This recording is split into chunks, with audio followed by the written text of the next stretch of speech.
শুরু হচ্ছে কোপা আমেরিকার আরেকটি আসর, যে কোপা আমেরিকা দিয়ে লিওনেল মেসির আর্জেন্টিনার জার্সিতে শিরোপা খরা ঘুচেছিল। এইবার কি আরও একটা কোপা আমেরিকা জিততে পারবেন তিনি? আর্জেন্টিনাই কি ফেভারিট, নাকি ব্রাজিল জিতে নিবে কোপার শিরোপা? সর্বশেষ তারা যেবার জিতেছিল কোপা, সেবার কিন্তু দলে নেইমার ছিলেন না। এবারও ইনজুরির কারণে নেইমার নেই, প্রত্যাশাও কি কিছুটা কম? এটাই কি ব্রাজিলের জ্বলে ওঠার উপলক্ষ? অথবা ধরেন উরুগুয়ে, মার্সেলো বিয়েলসার দল কোপা আমেরিকায় আর্জেন্টিনার সঙ্গে সমান 15 বার শিরোপা তারা জিতেছে। এবার আর্জেন্টিনাকেও ছাড়িয়ে, সবাইকে ছাড়িয়ে যাওয়ার উপলক্ষ তাদের সামনে, পারবে তারা? অথবা এই ব্রাজিল, আর্জেন্টিনা, উরুগুয়ে বড় তিন দলকে চমকে দিয়ে অন্য কোনো দল জিতে নিবে কোপা আমেরিকার শিরোপা?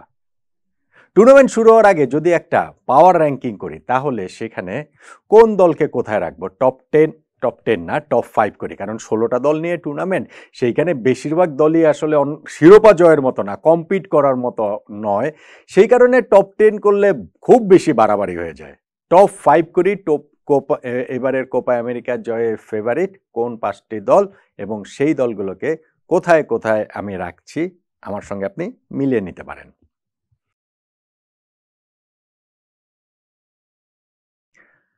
5 নম্বরে আসলে কোনো ক্লিয়ার ফেভারিট নেই, সেই কারণে ইকুয়েডরকে রাখছে। এইখানে রাখা যেত হয়তো বা যুক্তরাষ্ট্রকে, হয়তো বা মেক্সিকোকে, কিন্তু ইকুয়েডরকে রাখছি কারণ তাদের ইন্ডিভিজুয়াল বেশ কিছু ভালো প্লেয়ার রয়েছে। সেটা ময়েজেস কাইসেডো বলুন কিংবা এনার ভ্যালেন্সিয়া বলুন, সাম্প্রতিক সময় তাদের ফর্মও যে খুব খারাপ তাও নয়।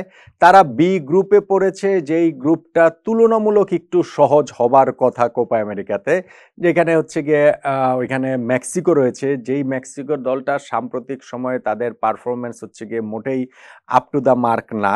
বহু বছরের মধ্যে প্রবাবলি মেক্সিকোর এই দলটা খুবই আসলে দুর্বল। ভেনিজুয়েলা রয়েছে এই গ্রুপটাতে এবং জ্যামাইকা। সো গ্রুপ থেকে হচ্ছে গিয়ে সেকেন্ড রাউন্ড অর্থাৎ কোয়ার্টার ফাইনালে যাওয়াটা ইকুয়েডরের জন্য কোনো প্রবলেম হবার কথা নয়। গ্রুপ চ্যাম্পিয়ন হিসেবে যদি তারা যায়, তাহলে আবার এই গ্রুপের রানার্স আপের সঙ্গে খেলবে, অর্থাৎ আর্জেন্টিনার গ্রুপের রানার্স আপের সঙ্গে খেলবে।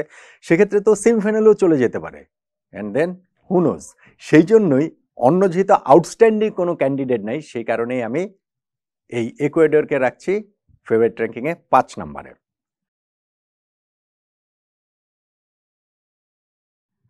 4 নম্বরে আউটস্ট্যান্ডিং ক্যান্ডিডেট রয়েছে কলম্বিয়া।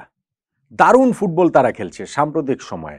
ধরেন গত 2022 বিশ্বকাপে তারা কোয়ালিফাই করতে পারেনি, এখন সেটাকে অনেক দূরের স্মৃতি মনে হচ্ছে। গত 2 বছরে তারা কোনো ম্যাচ হারেনি, 20টা ম্যাচ খেলে 15টা ম্যাচই তারা জিতেছে। তাদের এইখানটাতে যে দুর্দান্ত, এর মধ্যে গত 8 ম্যাচের 8টাতেই তারা জিতেছে। কলম্বিয়ার এখানে হামেস রদ্রিগেজ 2014 ওয়ার্ল্ড কাপে যিনি আউটস্ট্যান্ডিং তারকা ছিলেন, তিনি কিন্তু এই দলটাতে এখনো দলটার সঙ্গে রয়েছেন। লুইস ডিয়াজ, যিনি এই দলের এখন বোধহয় সবচেয়ে বড় তারকা হয়ে উঠেছেন, স্পেশালি গত বছর হচ্ছে গিয়ে ব্রাজিলের বিপক্ষে জয়ে তিনি যে অবদানটা রেখেছিলেন, জোড়া গোল করেছিলেন তারপরে। সো কলম্বিয়ার এই দলটার কিন্তু হচ্ছে গিয়ে তাদের সম্ভাবনার জায়গাটা ঠিকই রয়েছে। তাদের কোচ হচ্ছে পেকারম্যানের সহযোগী ছিলেন সেই নেস্তর অনেক দিন ধরে। সো তার খেলাতেও সেই ছাপটা রয়েছে। কোচকে হচ্ছে গিয়ে তাদের দেশে আদর করে দা প্রফেসর ডাকা হয়, সম্মান করে, সমীহ করে। ফলে কলম্বিয়ার এই দলটাকে নিয়ে এবার একটু বড় আশা তারা করতেই পারে, যদিও তাদের পথটা হচ্ছে গিয়ে খুবই কঠিন। কঠিন বলতে গ্রুপ পর্বেই তারা ব্রাজিলের সঙ্গে পড়ে গিয়েছে, কোস্টারিকা, প্যারাগুয়ে রয়েছে। ফলে এই গ্রুপে তারা চ্যাম্পিয়ন হলো, কোয়ার্টার ফাইনালে গিয়ে গ্রুপ রানার্স আপ হলে ব্রাজিলের পেছনে থেকে কোয়ার্টার ফাইনালে গিয়ে তাদের প্রবাবলি উরুগুয়ের মুখোমুখি হতে হবে।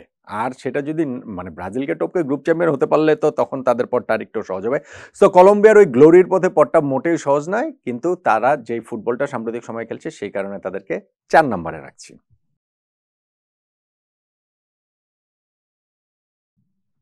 3 নম্বরে উরুগুয়ে। উরুগুয়েতে সবচেয়ে বড় স্টার কে? Marcelo Bielsa.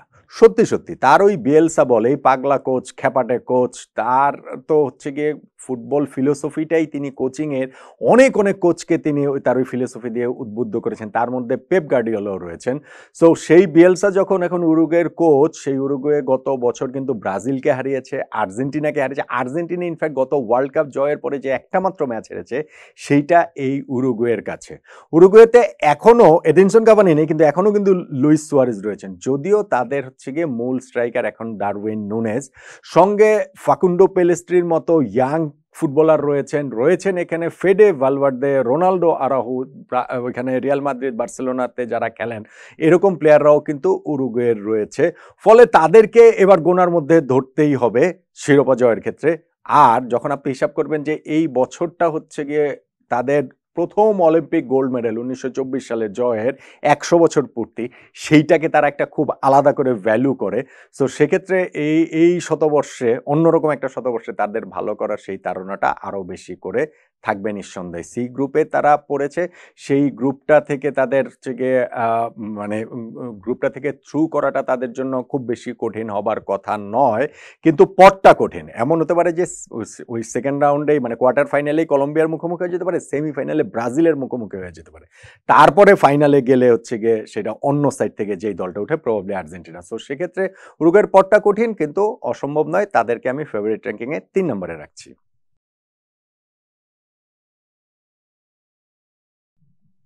2 নম্বরে ব্রাজিল।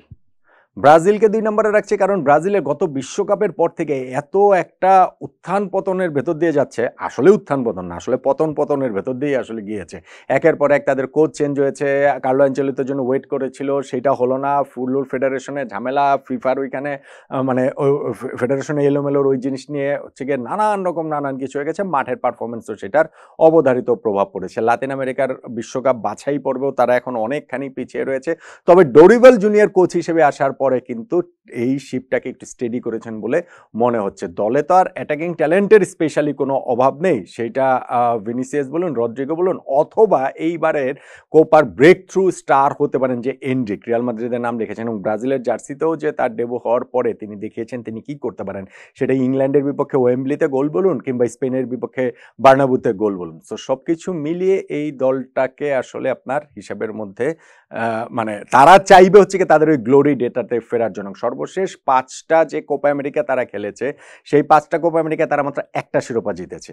তার আগের 5টা ধরুন 1997 থেকে 2007 পর্যন্ত ওই 5টার মধ্যে 4টার কোপা তারা জিতেছিল, টোটাল 9টা শিরোপা ব্রাজিলে, কিন্তু সর্বশেষ 5টাতে মাত্র একটা শিরোপা।